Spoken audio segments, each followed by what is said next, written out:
Hi everyone, I'm Catherine with Visa Harmony. Today, I want to talk about the CRBA or the Consular Report of Birth Abroad.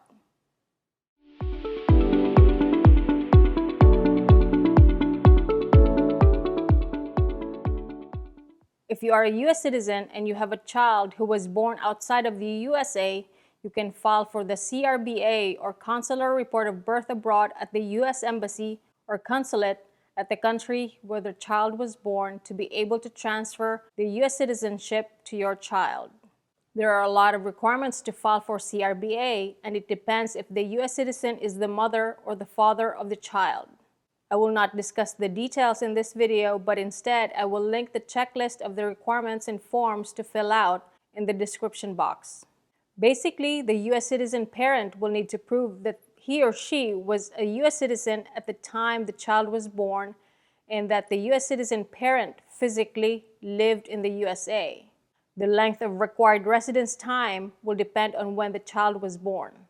I will also put the link to the eligibility requirements in the description box. An in-person interview is required for CRBA at the U.S. Embassy or Consulate. If the U.S. citizen parent cannot attend the interview, there is an additional form that is required and needs to be notarized by a U.S. commissioned notary or at the U.S. Embassy or Consulate. There may be cases that DNA test may be required if you do not have enough evidence to show the child-parent relationship, like evidence of pregnancy, parents' relationship before the pregnancy, and other requirements on the checklist. Only start the DNA testing if the U.S. Embassy or Consulate requires for it. They will provide instructions. If you have the DNA testing done without the U.S. Embassy's request, it will not be accepted.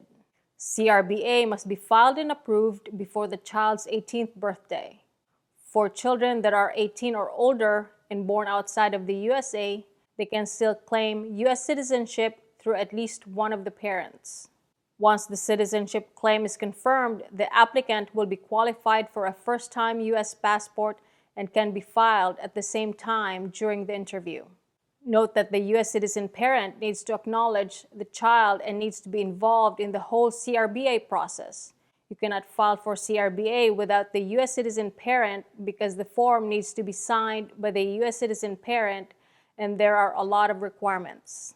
But if the U.S. citizen parent is deceased, you will need to provide a certified copy of the death certificate of the U.S. citizen parent together with other requirements on the checklist.